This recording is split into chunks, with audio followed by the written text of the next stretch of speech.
میں نے 7 سال رائمنڈ پڑھا.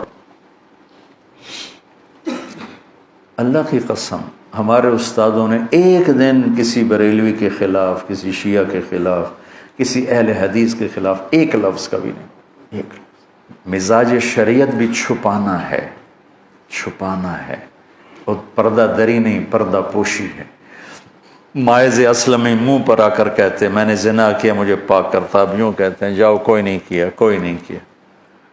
وہ پھر مجھے میں نے کیا ہے، میں کہا چلے جاؤ کوئی نہیں کیا. سبحان اللہ. اور ہم نیکوں میں غلطیاں تلاش کریں، صحیح بات میں سے الٹے سیدھے، جیسے یہ فیس بک والے کر رہے ہیں کہ کوئی جملہ ادھر سے ملا، کوئی ادھر، دیکھو دیکھو یہ طارق جمیل نے کیا کہہ دیا، دیکھو دیکھو یہ کیا کہہ دیا. یعنی انہیں شرم بھی نہیں آتی ایسا جھوٹ بولتے ہوئے اور ایسی مطلب ہیرا پھیری کرتے ہوئے، ایسا فراڈ کرتے ہوئے. اور پھر مجھے طارق جمیل کے بجائے طارق ذلیل لکھتے ہیں، تو میں شکر ادا کرتا ہوں مجھے نہیں گالیاں دے رہے. کوئی طارق ذلیل ہے اس کو گالیاں دے رہے ہیں. میرا نام تو طارق ذلیل نہیں ہے، میرا نام تو میرے پیو نے طارق جمیل رکھا ہے. جو میرے نبی کے ساتھ ہوتا تھا نا، قریش مکہ ان کو گالیاں نکالتے، مزمم نے یہ کیا، مزمم نے یہ کیا، محمد کا بگاڑ کے مزمم. صحابہ کو غصہ چڑھتا تو آپ ان کو ٹھنڈا کرنے کے لیے فرماتے ارے بھائی دیکھتے نہیں ہو وہ مزمم کو گالیاں دے رہے ہیں، مجھے تو نہیں دے رہے. وہ تو مزمم کو گالیاں دے رہے، مجھے تو نہیں دے رہے. کہ صحابہ کو ٹھنڈا کرنا، دوسرا قانون سمجھانا کہ جاہلوں کو جواب نہیں دیا جاتا، جہالت کا کوئی جواب نہیں ہوتا، بس خاموشی ہوتی ہے.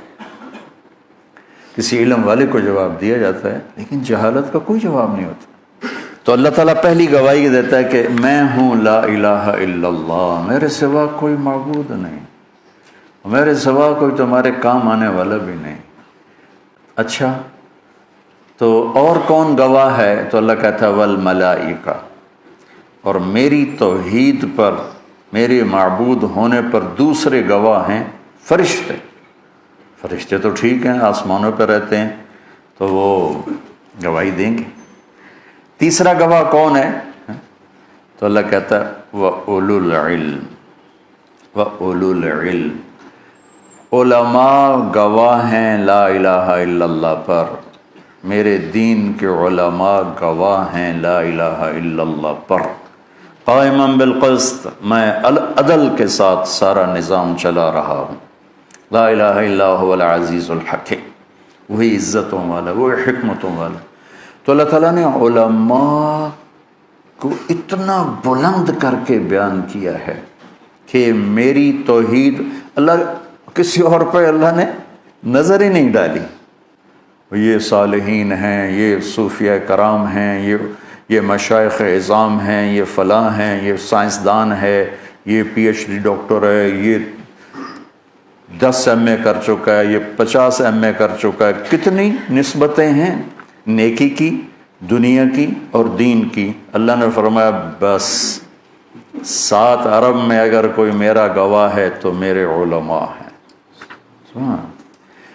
اب علماء وہ بریلوی ہوں، وہ دیوبندی ہوں، وہ کسی بھی مکتب فکر سے ہوں، اگر اس کے ساتھ علم کا لفظ لگا ہوا ہے تو میرے عزیزو ہمیں ان کی عزت اور قدر ہم پر واجب. تو اہل علم کسی مجھ سے اتفاق کرتے ہیں یا اختلاف کرتے ہیں، اگر ان کے ساتھ علم کی نسبت ہے تو تمہارا رب کا قرآن کہتا ہے کہ یہ میرا گواہ ہے، اس کو عزت. وہ اختلافی باتیں چھیڑتے ہیں یا اتفاقی باتیں چھیڑتے ہیں، ان کا عمل کیسا ہے کیسا نہیں، یہ ان کا اور اللہ کا معاملہ ہے. میرا اور ان کا معاملہ یہ ہے کہ میں ہر مکتب فکر کے عالم کی عزت کروں. عزت کون ہے جو عیب سے پاک ہے؟ تو عالم بن جانے سے وہ معصوم ہو جاتا ہے، عالم بن جانے سے وہ گناہوں سے پاک ہو جاتا ہے؟ کیسے ہو سکتا؟ انسان ہے، بشر. میں کہتا ہوں اللہ کی قسم وہ انسان ہی نہیں جس سے خطا نہ ہو،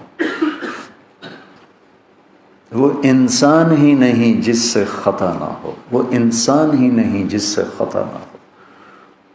تو لازمی چیز. اس لیے تو میرے رب نے توبہ کا دروازہ کھلا رکھا، استغفار کا دروازہ کھلا رکھا. جب خطا ہو آؤ توبہ کرو، ہم معاف کر لیں گے، دوستی پھر لگ جائے گی. جب توبہ کرو گے معافی نامہ ملے گا، دوستی لگ جائے گی. تو میرے عزیزو اس میں اللہ نے اہل علم کی بہت بڑی حیثیت بیان کی ہے۔ اللہ ہمیں یہ ہمت اور توفیق دے کہ ہم ہر مکتب فکر کے عالم کی عزت کریں۔ آپ اختلاف رائے رکھ سکتے ہیں، لیکن دل میں ان کے یوں کمی لانا، یہ اس کی ہمیں اجازت کوئی نہیں۔